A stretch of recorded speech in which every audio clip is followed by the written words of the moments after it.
When Paul selected the theme anti-humanity for our yearly conference, my first tendency was to get worrisome and fret about where to begin.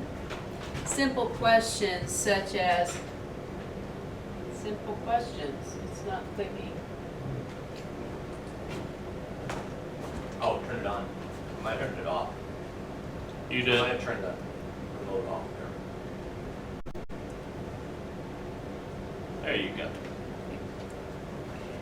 Simple questions such as, what do I know about anti-humanity? What do I want to know about it?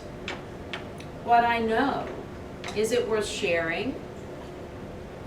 Is it worth listening to? So I began my research about what I thought was anti-humanity. And because I work with children, I began my research about children and the mental health issues experienced by them beginning at birth. What we as adults, what our culture, our society, our laws do to contribute to the mental health of our children.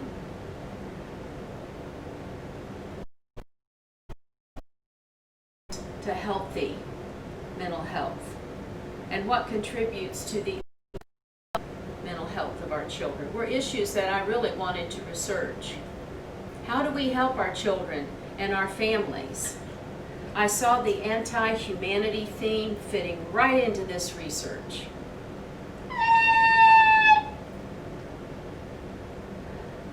Suddenly, Paul announces a change in what he wants to address this year based upon current events and the atrocities that we've been showered upon as a nation, as citizens, as individuals, as families.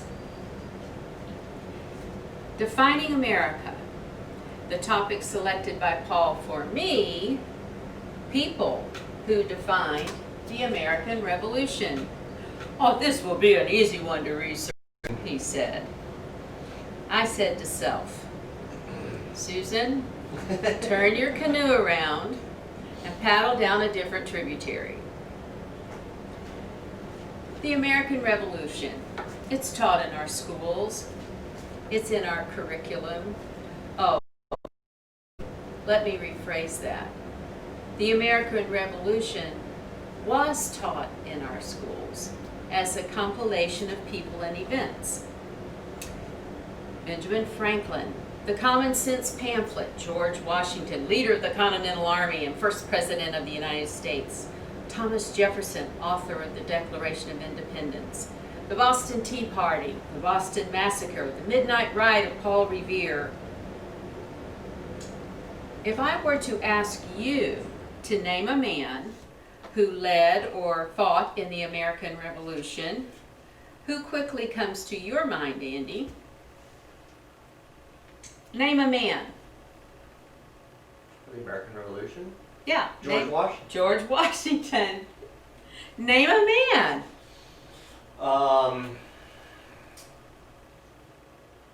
What's his name? Give me liberty or give me death.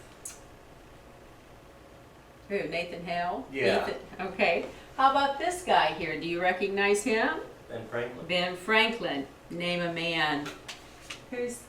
Name a man. Is that Madison?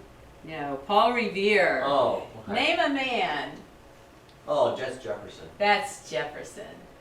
Thomas Jefferson. So, we're sort of familiar with some of the historical characters that occupied a lot of history's writings during the time of the American Revolution. How about these men?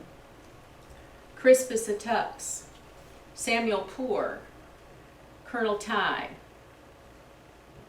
So now, name me women who made their mark on the American Revolution. Betsy Ross. No. Martha Washington. Name me a woman.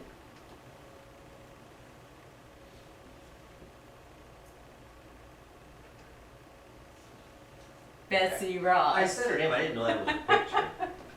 Name me a woman. You familiar with her? Mm-mm. Not by the picture. Abigail Adams. The names I've heard, I've just never seen You've faces. just never seen. Yeah. But these, by the way, when I taught 6th grade and when I taught American history in high school, these were common photographs in the American history textbooks. Mm. Now, how about these women? How about Sybil Ludington, Catherine Moore Barry, and Nancy Hart? Never Ever heard of them? The history of the American Revolution, the great experiment in freedom and individual rights, has been watered down, falsely reported, and now canceled. America is being redefined. So what does it mean to define something? What does it mean to define someone? Well, according to the Common Dictionary online, define, to discover and set forth the meaning of, just like the dictionary defines the word grotesque. To compute, to create with established rules or parameters, like you define a window or you define a procedure. To fix or mark the limits of, like rigidly defined properly lines.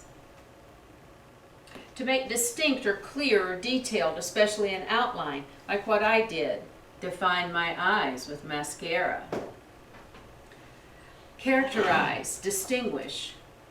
You define yourself by the choices you make. To determine or identify the essential qualities or meanings. Whatever defines you as a human.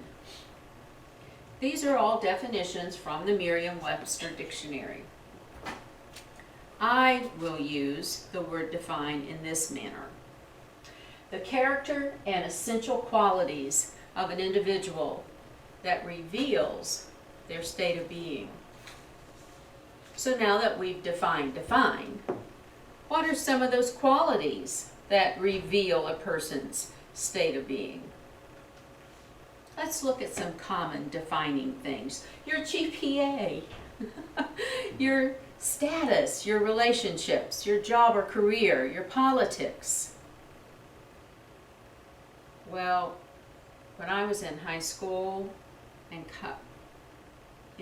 I don't know if GPA is that important anymore. Your grade point average, well, which frankly, if my high school GPA defined me, I would be characterized as an unmotivated, dull student. Celebrity, refugee, retired, senior citizen. Status doesn't define you. Single, married, husband, wife, father, mother, brother, sister. Your relationships don't define you. Doctor, lawyer, Indian chief, teacher, preacher, computer geek. Your job, your career doesn't define you. Democrat, Republican, conservative, liberal, atheist, church member. Your politics don't define you. These things, status, relationships, job and career, and politics, they're just parts. They're parts of your life. Parts of your, quote, journey, or your parts of your life experiences. Character. This word comes from the Greek. And Andy, can you see and pronounce that? Character. Character. I was sort of right. It means an engraved mark or symbol that's imprinted on the soul. Also, it's an instrument for marking. The word can be traced further back to where we get the word engrave, a pointed stake, or to scrape and to scratch. Now, in ancient times, a character was the stamp or marking impressed into wax or clay, and it served as another name for the signature, or the monogram, or the personal superscription, or trademark of the potter, the painter, sculptor, writer, artist, inventor. It was indicative of something. It was indicative of the personality of the maker, or the distinctive individuality of the article marked. Character is the visible token by which a thing is distinguished from every other thing which it might otherwise be confounded. I love words. In the 17th century, the word came to be associated with the sum of qualities that defines a person.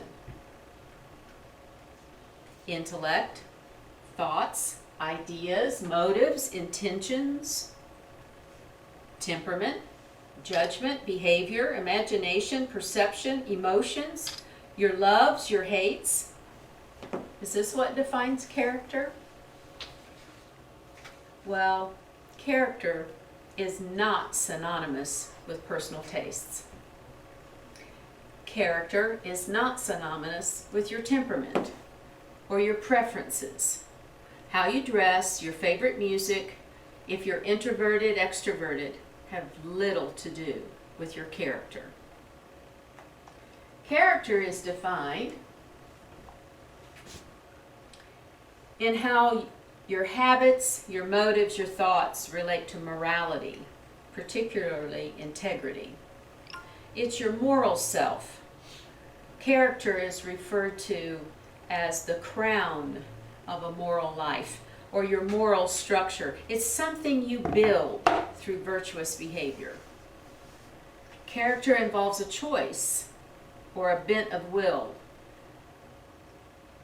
I want to repeat that because we like talking about choices. Character involves a choice so that it can be seen in the outcome of conduct.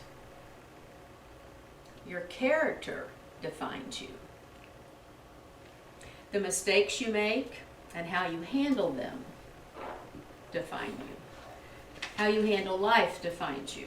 No one else is in charge of your life but you.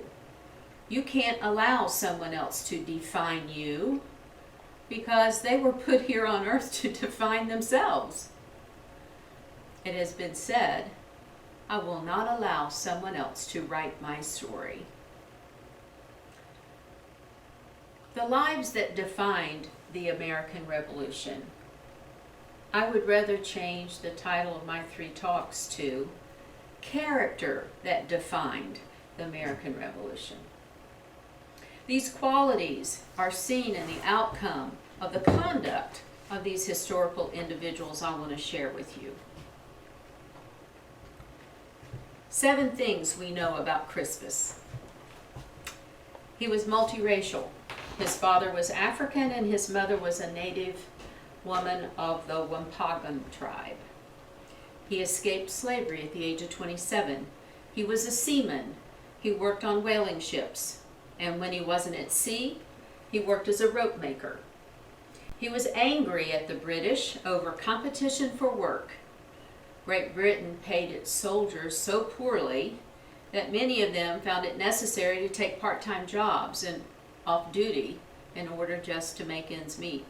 So competition threatened to depress the wages of American workers, such as the Tucks. We have similar issues even now when we talk about the immigrants and the competition for wages with the illegals. I'm going to quote a historian who wrote about Crispus. As a mariner, he was far more concerned with basic economic survival than making any ideological gesture. He was a tough, fearless street fighter. He was at the front of the mob that went to confront these British soldiers. He brandished 2 wooden sticks, knocking away a soldier's gun, hitting him in the face or the head. He grabbed the soldier's bayonet in his other hand, and just before the soldier regained control of his gun and shot him. He was shot 2 times in the chest. He was honored as a hero after his death. Samuel Adams organized a procession to transport his casket to Boston's Faneuil Hall, where he lay in state for 3 days before his public funeral. 10 to 12,000 people joined in the procession that carried the caskets of Attucks and the other victims to the graveyard. 10 to 12,000 people of Boston. He is known as the first American to shed blood in the revolution that freed his country from Boston oppression, from British oppression. The event, the Boston Massacre. Peter Salem. Salem joined the Patriots in the earliest battles of the war and participated as a Minuteman. In 1775, the Battle of Bunker Hill, although the British defeated the Continental Army, Salem killed a key British officer, Major John Pitcairn. His role was memorialized in the painting by John Trumbull, The Battle of Bunker Hill. He fought at Valley Forge, White Plains, Saratoga, and Monmouth. 14 officers, including Colonel William Prescott, petitioned the General Court of Massachusetts to honor his heroism. Quote, a Negro named Salem Poor of Colonel Fry's regiment, Captain Ames's company, in the late Battle of Charleston behaved like an experienced officer as well as an excellent soldier. It would be tedious to go into more detail regarding his heroic conduct. We only beg leave to say, in the person of this said Negro centers a brave and gallant soldier. He continued to fight bravely with the Continental Army on behalf of the American cause of liberty, a concept that held great meaning for Salem Poor. This patriot is remembered for his great contribution to the war that won America its freedom, and that was also the first step on the path of securing liberty for all African Americans.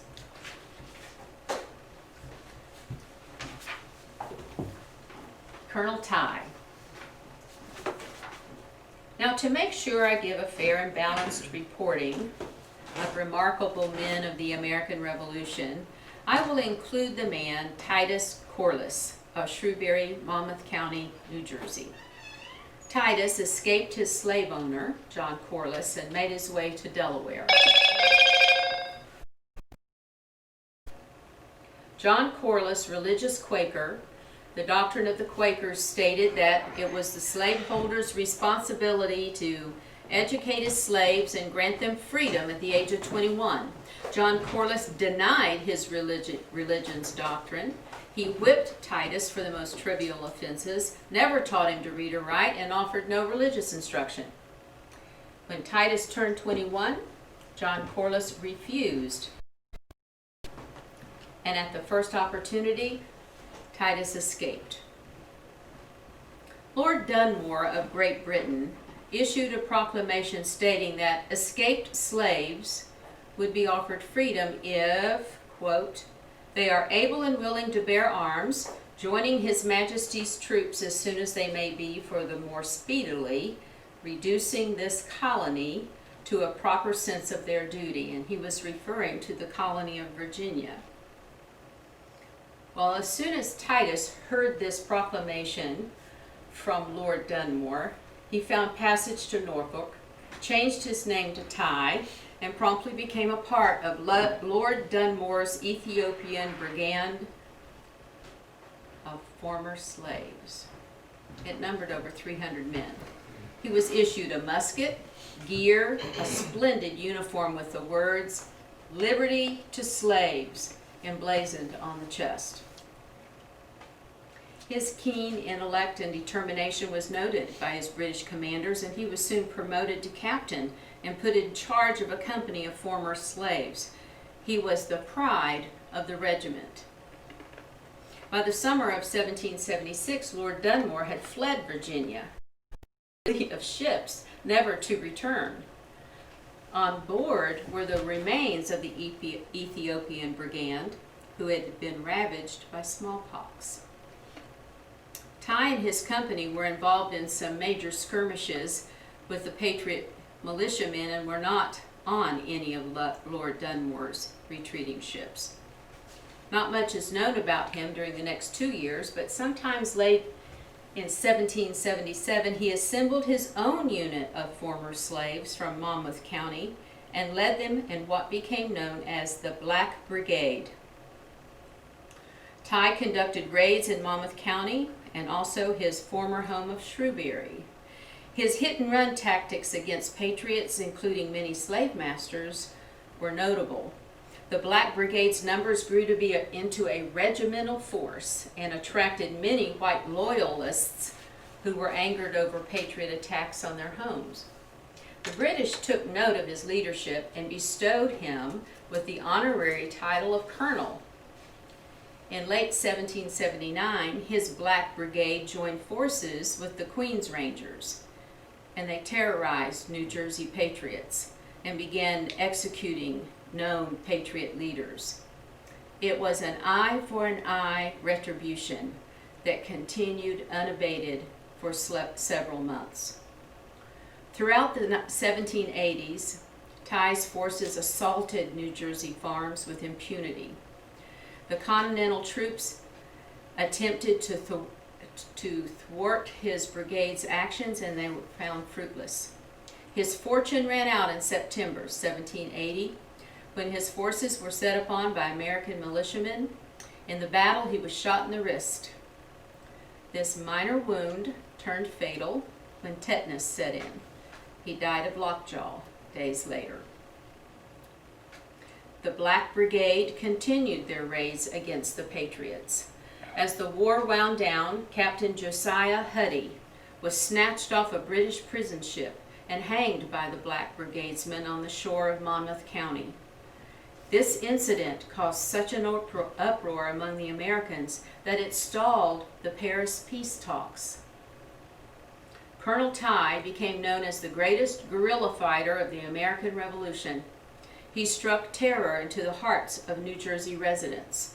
He was one of the few men for whom General Washington posted a substantial bounty for his capture or death. Incidentally, the Queen's Rangers were actually, I can't remember the guy's name, they were actually head up by someone who used to be an officer with George Washington during the 7 Years' War. Would that be Simcoe? No. He was Irish. Okay. I was watching the television show Turn from on A&E, which featured him and the Queen's Rangers specifically. And I think Colonel Ty was in there as well. Could be, because he did join up with them. Yeah. And the Queen's Rangers were pretty vicious. They were. Oh, they were brutal. Yeah. Character. With these 3 vignettes, we recognize character qualities, don't we? Character qualities revealed in their conduct. I told you about bravery, determination, honor, toughness, fearlessness. Qualities that had an outcome in their behavior or their conduct. As Abigail Adams admonished her husband when he was meeting with the Continental Congress to draft the Constitution, I quote her from one of her letters, "I desire you remember the ladies." Well, let me remember 3 ladies. Catherine Moore Barry. She volunteered as a scout for the American forces. She was familiar with every trail and shortcut around her plantation in South Carolina. She was an excellent horsewoman. In the Battle of Cowpens, Kate was crucial in warning the militia of the approaching British. Before the battle, Kate rounded up the militia, including her husband, Captain Andrew Barry, to support General Daniel Morgan and his troops. Because of her bravery, the Battle of Cowpens was a decisive victory by the Continental forces in the Southern campaign of the American Revolution. Sybil Ludington, the female Paul Revere. She rode through Putnam and Dutchess counties to warn the militia that the British troops were burning Danbury, Connecticut. She set out on what has become her famous ride to alert the militia. 16-year-old Sybil rode a horse 40 miles from her home in the dead of night, steering clear of British soldiers and loyalists to warn the militia. And then she returned home the next day.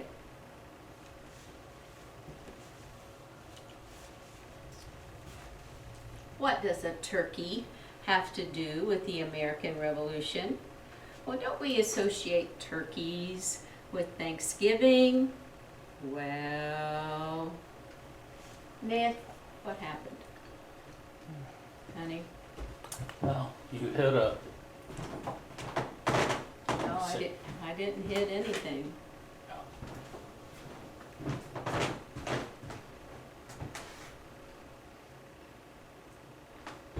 I'll fix it for you.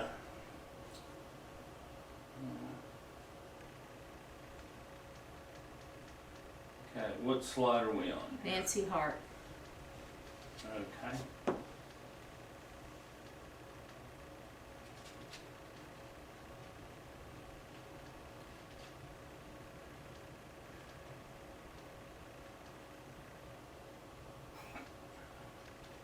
Have you been through all these? Yes, honey. Nancy Okay. Hart.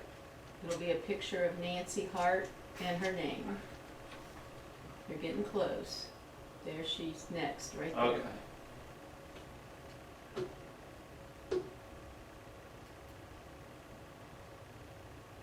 Oh, lovely. Okay, so it's gonna do that to us. No problem.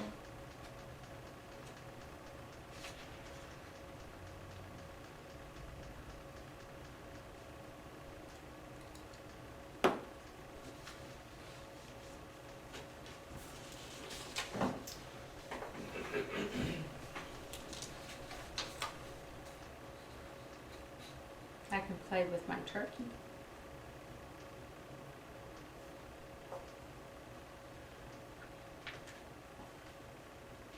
Okay, so.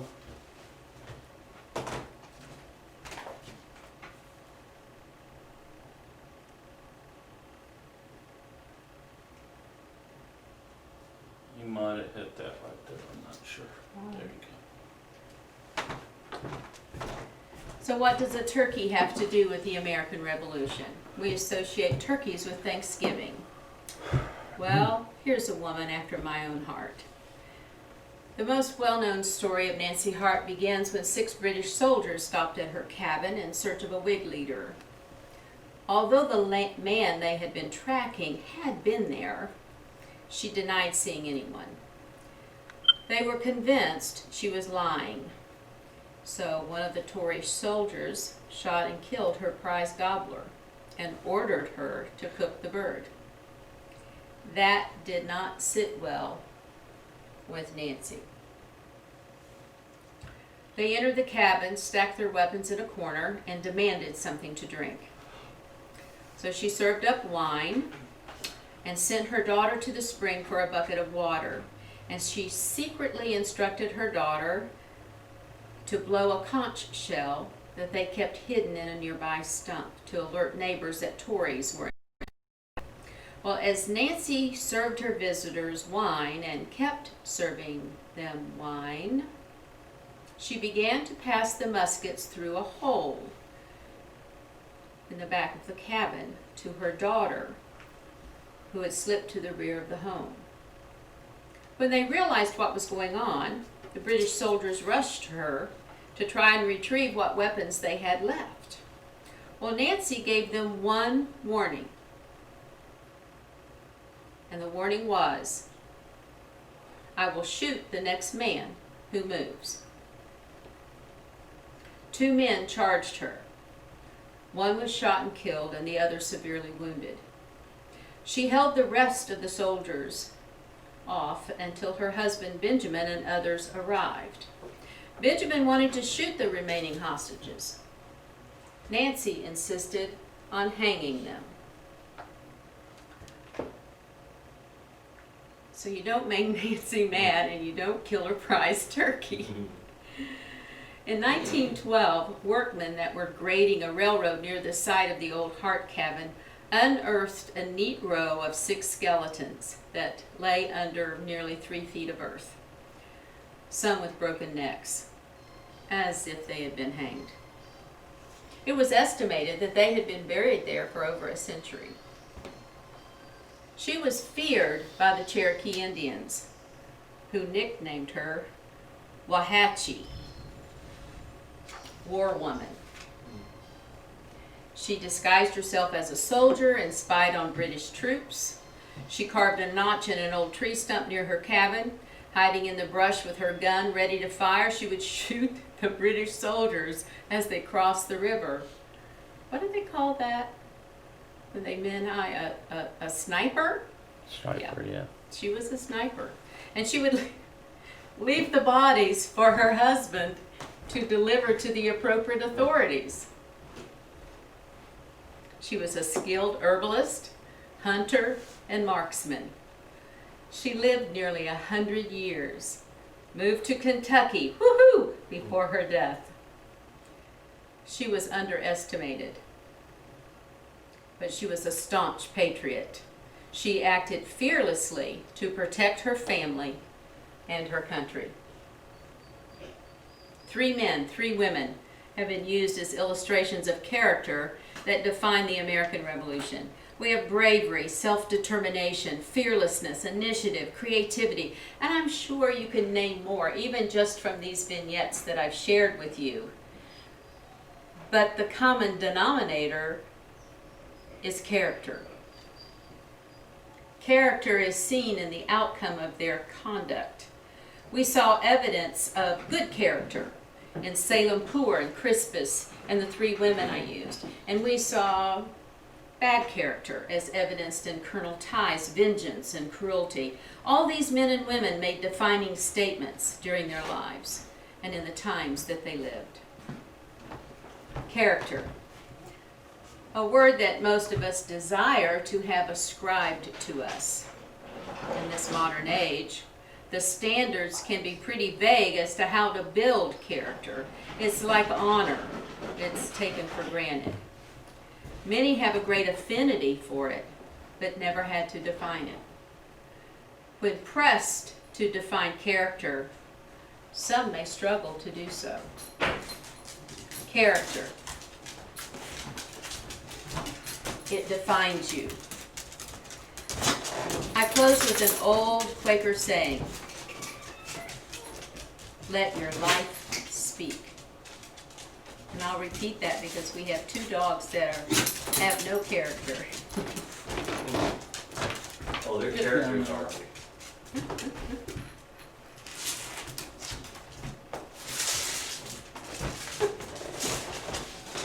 Like 2 sacks of potatoes. So I close with an old Quaker saying, let your life speak.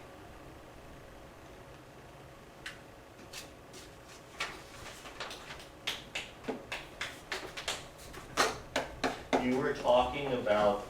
you were talking about Peter Salem, I was reminded of a character quality. I like to read a lot of historical fiction, particularly military fiction, and there was one series in particular that I especially enjoyed. But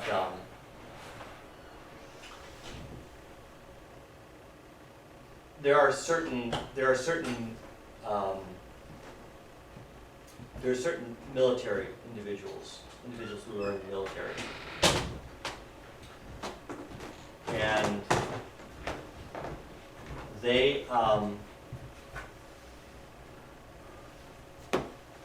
they generally receive a lot of recognition. They'll get a lot of commendations, a lot of various medals, whether it be for valor or for good conduct or something, acts of bravery, things that they did. Other their peers or other fellow soldiers will look at them and they'll call them warriors. Mhm. You know, what's interesting about the spirit of a warrior is they hate being recognized for their accomplishments. They absolutely hate it. Because to them, they don't really think they did anything Mhm. special. They were just doing their job. They were doing what they knew they were supposed to do. So why would they get a medal for that? You know, but these are the people that we typically like to revere and honor and make a big to-do about it. But in reality, they actually hate it. They actually try to downplay it. I've known several people like that. One particular friend of mine, his son was a captain. He spent some time in the Gulf. He was involved a lot with what was going on in the Gulf, also what was going on in Iraq during all that stuff that was blowing up. And he had gotten a lot. He'd won two citations in particular, and his dad practically had to drag it out of him to talk about it. Mhm. Because I mean, he went to Washington. He got decorated by the top brass there and everything, and it was, you know, his dad was as proud as could be over his son, but he was just like, he didn't want to talk about it. He was just like, I was just doing my job. Right. And I hear that when they interview a lot of the injured warriors, and they talk about their disabilities and what they did, and they just look and said that we were just doing our job. This is what we signed up to do. It's no more extraordinary than so-and-so who was with me on that mission. So That's the spirit of a warrior. it is. And you know, the one thing about Peter Salem, his captain sent this accommodation to Massachusetts, the court of Massachusetts, so that he would get recognized. No money, you know, nothing, just be recognized for his bravery. And they refused to do it because he was a runaway slave. Now, he had choices to make. He could have chosen to throw in his musket and say, to heck with it, I'm putting my life on the line for you, and you can't even say thank you for serving. And he could have joined up with Colonel Ty's guerrilla group there, who terrorized many of the people Colonel Ty they targeted were slave owners. And it was not about fighting for the British, it was about revenge. And this was a good opportunity to exercise revenge. He could have decided to join up with them, but he saw something bigger and greater. And it's said of him that he said, I'm fighting for the freedom of this country, and it will one day lead to my freedom. And George Washington did, after the whole thing was said and done, did grant him his papers of freedom to be an American citizen. And later, in the 1800s, he was honored by the government of Massachusetts for what he did in the war. And I guess people say a little late is better than not at all. But see, his spirit was not in doing it for the reward or the accommodation. It was because he saw it as the right thing to do. And he knew that the outcome of the war was important not only for him, but all of the other patriots who were trying to free themselves from Great Britain. So I tried in this day and age, you notice I chose 3 African Americans to, if anybody is listening, just to let them know that they were not forgotten in the American Revolution, and they saw the American Revolution as a way to fight for, and they've said it over and over in their writings, their country. Mhm. They saw America, the 13 colonies that wanted to become a new nation. They saw this.